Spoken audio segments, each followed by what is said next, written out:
Straight ahead, it's a wrap. Vice President Kamala Harris becomes the first Black and South Asian woman to be a presidential nominee. Why Texas Democrats say they're energized and the issues they believe are resonating with voters. One-on-one, we speak with both Democratic nominee for Congress, Julie Johnson, and longtime state senator Royce West of Dallas about Vice President Kamala Harris's policies on the economy and also reproductive and abortion rights. Republican optimism. Tarrant County Judge Tim O'Hare explains why he believes former President Trump and Senator Ted Cruz will not only win Texas, but Tarrant County as well. Good morning, I'm Jack Fink. Get your fix for Texas politics. Eye on Politics starts now.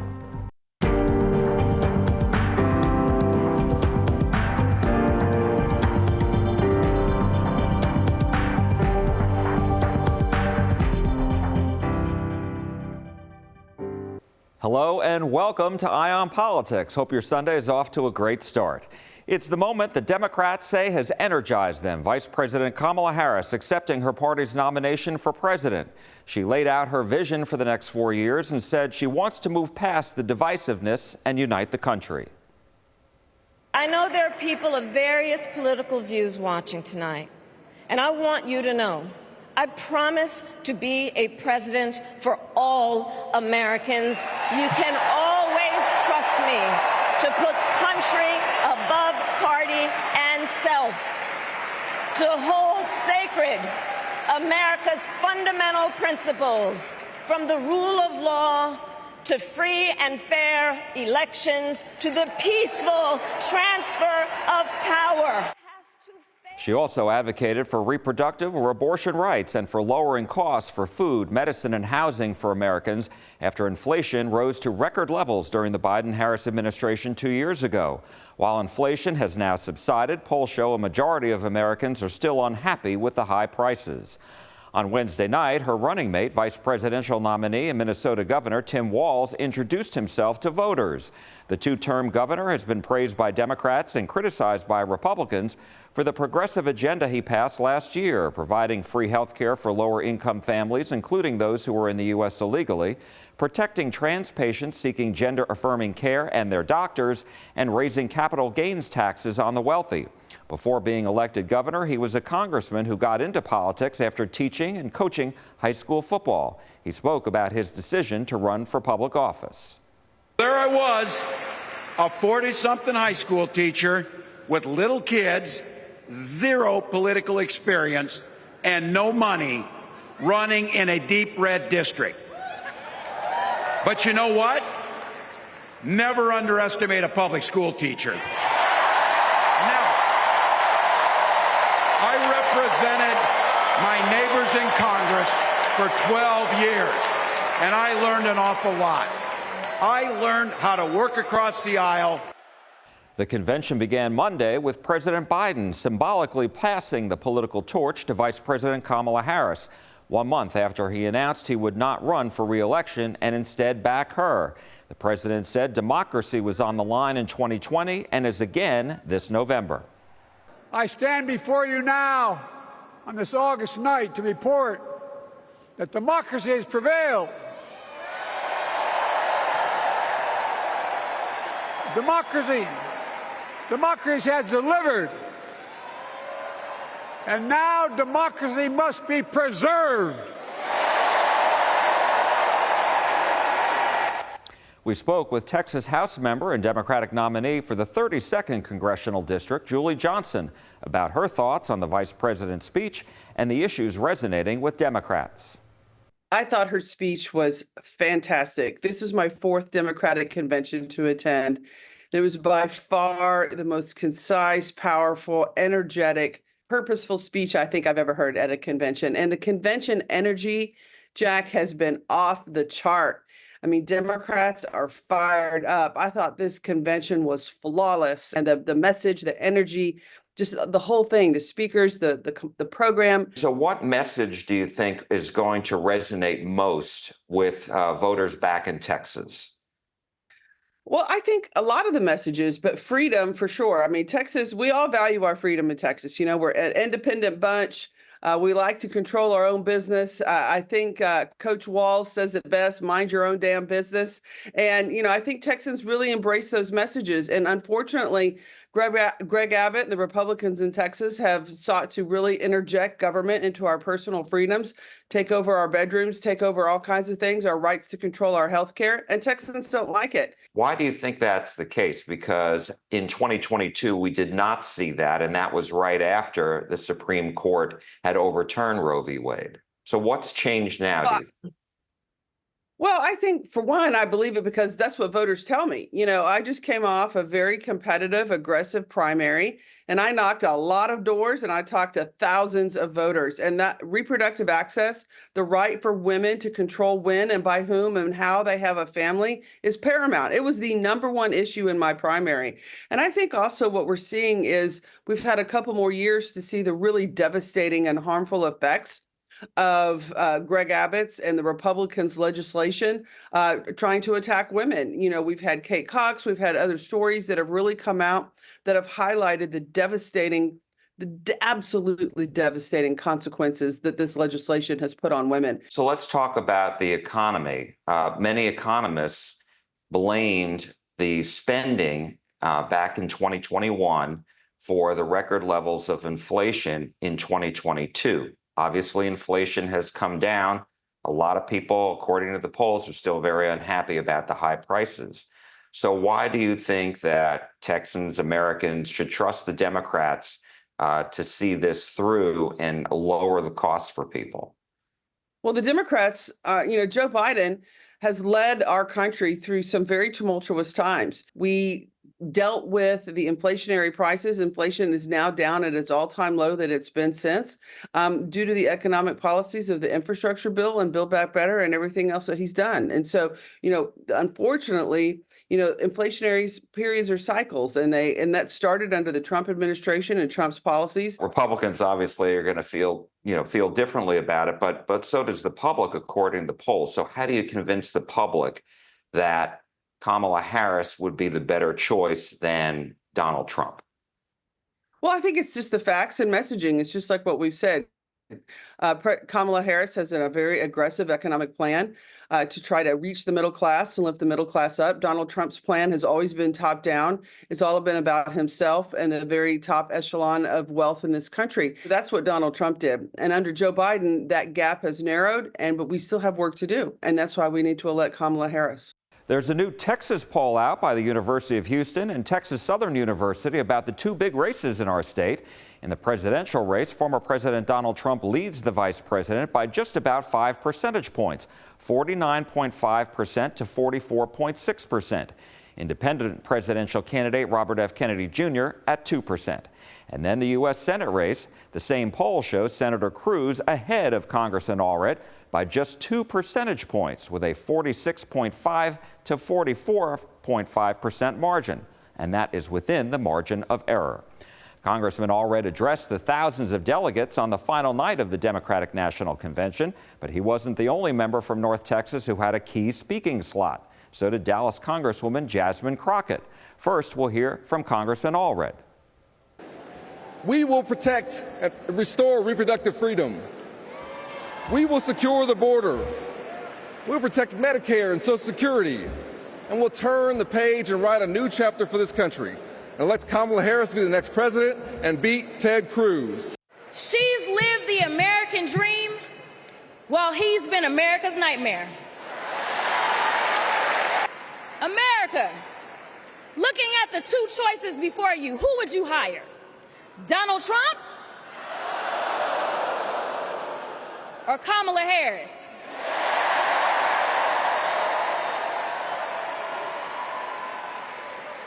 Kamala Harris has a resume. Donald Trump has a rap sheet. Among the delegates to the convention from North Texas, longtime state senator Royce West of Dallas, who told me Texas Democrats share concerns with those across the country. Donald Trump is a serial liar. The fact is he's a convicted felon. His character is flawed, and any person with any degree of integrity and reasonable would know that. But in terms of issues, needless to say, the economy is a big issue. And inflation. And we're seeing the inflation in this country go down. And yes, there's still more work to be done. Trump wants to fix it with a tax break, with a top 1%, where we want to make certain that we start with the middle class as Democrats and do everything in our power to make certain we have housing, that we deal with not only housing, education, and making certain that freedom and democracy is on the ballot. Women's choice. We're going to have the government pretty much tell women what they can and cannot do.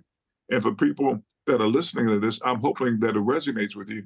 We're talking about Roe versus Wade after 50 years being reversed. And the question is whether or not you want your daughters to have the freedom of choice in terms of making decisions concerning their own body. So those are some of the issues that are important. Civil rights, voting rights. Talking about the economy, do you think Vice President Harris's prescription is going to work? She called for a ban on price gouging when it comes to food prices. Is that something you agree with, and how effective would that really be? It kind of, do I agree with it? Yes. Not only on foods, but price gouging on anything and everything. We've seen that in the state of Texas in terms of gas issues, utility issues, things of that nature. We've seen that. And so we should want, regardless of whether you're a Democrat or Republican, to make certain we have laws in place that not only make it illegal, but also that are enforceable. Independent candidate for president Robert F. Kennedy Jr. has dropped out of the race. He did so Friday afternoon and endorsed former President Trump. He announced the news during a speech in Phoenix, Arizona, one of the battleground states. Some analysts say this could help Trump and hurt Vice President Harris, especially because the polls show such a tight race. And we continue to track the 6 battleground states where this election will be won. The Real Clear Politics average of polls show the presidential race continues to tighten, even from last week. In Arizona, Trump now leads by 0.2 percentage points. In Nevada, Trump is ahead by 1.4 percentage points. And Trump leads by 1 percentage point in Georgia. In Wisconsin, Harris leads by 1 percentage point. And in Michigan, Harris has the biggest lead, 2 percentage points. In Pennsylvania, Trump is ahead by 0.2 percentage points. All are within the margin of error, all essentially tied. The next major events on the political calendar are 2 debates, one between former President Trump and Vice President Harris on September 10th, the other between the vice presidential candidates, J.D. Vance and Tim Walz, on CBS News October 1st.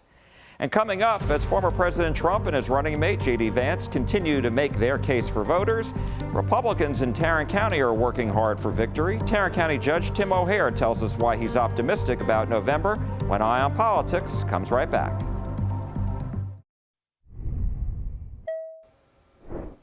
Welcome back to Eye on Politics. As you might expect, former President Donald Trump and his running mate, Ohio Senator J.D. Vance, spent the past week campaigning in the battleground states. They have kept hammering away at Vice President Harris and Governor Walz on border security and inflation. This November, Americans are going to tell Kamala Harris, that we've had enough. We can't take it anymore. You're doing a terrible job. Comrade Harris, you're fired. Now, Donald J. Trump represents something that so many in this country need right now, and I think it's important to recognize that we need hope in the United States of America. Hope that we can reignite this economy and bring back prosperity to American citizens. Hope that we can raise our kids in secure neighborhoods and safe streets. Republican Tarrant County Judge Tim O'Hare supports the Trump-Vance ticket. He told me this week that he's confident they and other Republicans, including Senator Ted Cruz, will win up and down the ballot statewide and in Tarrant County. O'Hare says that's because Trump's policies on the economy, border security, and other issues are better than what the Democrats are offering. In Texas and in Tarrant County, we're for law and order. We're for stopping the drug trafficking and the human trafficking that comes across our border. And on November 5th, Donald Trump and Ted Cruz are going to win both Tarrant County and Texas. I wanted to ask you about that because I know when you ran for Tarrant County Judge, you said one of your key goals was to keep Tarrant County red, Sure. keep it the largest Republican county in the United States. Yeah. And I'm wondering, back in 2018, 2020, and 2022, Governor Abbott and Senator Cornyn won their races. In 2018, though, Senator Cruz lost by 4,300 votes to Beto O'Rourke here in Tarrant County, and former President Trump lost to President Biden by 1,800 votes in 2020. So how are you going to change that this time around? Well, so in 2016, we won every single countywide race on the ballot comfortably. 2018, as you mentioned, Ted Cruz lost by a small number. 2020, President Trump lost by a small number. Fast forward to 2022, and we won every single countywide race on the ballot. It's going back. And the way it's going back are things like what we've done in the county. So we just passed a tax rate for both the county taxes, property taxes, and the hospital district property taxes below no new revenue for the second year in a row. We put in, when I got here in 2023, we had no homestead exemptions for county property taxes or hospital district property taxes. The state of Texas allows counties to have up to a 20% homestead exemption. So of the 6 largest counties in the state, 5 of them had the full 20%, Tarrant County had 0. So we put 10% in last year, put 10% again this year. Last year we provided property tax relief, the largest property tax relief of any governing entity in the whole county. I think we'll probably come out the same this time, and people saw it on their tax bills. In addition to that, and what happened with the proposition that passed, I think it was 92% for the property tax relief, where it increased the homestead exemption and did all those things. People actually saw relief in Tarrant County for the first time in decades, and they're noticing. So we also are going to be strong on law and order. We've increased funding for our patrol officers, for our jailers, now 2 years in a row. We're building, making a significant investment in a world-class training facility for the Sheriff's Department. And we're going to be a law and order county. And when Republicans, and you see it as the Ron DeSantis model, what has happened in Florida, when Republicans do what they campaign on and they actually govern like it, people respond. So Governor DeSantis, and along with the Florida legislature, pushed conservative policies, stood up to the woke agenda, stood up to the big corporate push to do all kinds of crazy stuff in their state. And he went from, I think, winning by 0.4 of a point, 4 years later, winning by 20 points. Florida is officially no longer a swing state. It is a solid Republican state. And the people that are registering to vote in Florida are outnumbering Democrats by huge numbers. I think you're going to see in the coming years the same exact thing happen in Tarrant County. Are Republicans energized in Tarrant County? Oh, very much so. And how do you connect the dots from what you did here in Tarrant County as far as property tax cuts, et cetera, with having Trump win Tarrant County and Cruz winning Tarrant County, changing it from 2018 and 2020? Well, there's a lot of moving parts on that. So the campaign against Beto O'Rourke, quite frankly, I think caught Ted Cruz's campaign by surprise. I don't think they realized it was going to be the way it was. And all the money that came in for him, I think he significantly outspent Senator Cruz. You won't see that this time. So that's one thing. Their antenna is up, and they are working it. And he is going all over the state. The campaign is run totally different. He's got fantastic people on it. Their messaging is spot on. So that's a piece. Here in Tarrant County, and it's the same anywhere. Your dollar just simply doesn't go as far. And Kamala Harris and Joe Biden have put policies in place that have caused inflation to skyrocket. It's undeniable. It's their policies. The border is a train wreck and a disaster, and people in Tarrant County know that. They see that. People in Texas know that. So we're going to be, I feel very confident we're going to win them all here, and I believe we're going to increase our margins this time compared to 2 years from now, and I think you'll see it go even farther 2 years away. It takes a while to see the cycle catch up. Coming up, why a new Texas law designed to make social media safer for children is facing a court challenge when Eye on Politics returns. A new Texas law aimed at making social media safer for young children is now being challenged in court. It's set to go into effect September 1st, but could now be delayed. Sarah Jenkins has this week's brief. The Securing Children Online Through Parental Empowerment, or SCOPE Act, would require social media platforms to register the age of every new user. Under the law, platforms would track how much content is harmful to minors, and if a certain percentage is reached, users would have to provide a government ID or biometric data to prove they are 18 or older. Proponents say the law would improve online safety for minors who can be put in dangerous situations online that affect their physical and mental health. Opponents say many companies already take steps to improve online safety for children and prohibit dangerous and violent content, and that the bill could have the unintended consequence of increasing data collection by requiring more people to verify their identities. A lawsuit filed against Attorney General Ken Paxton by the Foundation for Individual Rights and Expression alleges that the SCOPE Act will force platforms to be overly cautious and over-censor, which could violate First Amendment rights. The SCOPE Act is scheduled to go into effect on September 1st. That's all for Eye on Politics today. Thank you so much for joining us. I'm Jack Fink. I am listening, and we are listening at CBS News Texas. Hope to see you again next Sunday. And from all of us here, have a great weekend.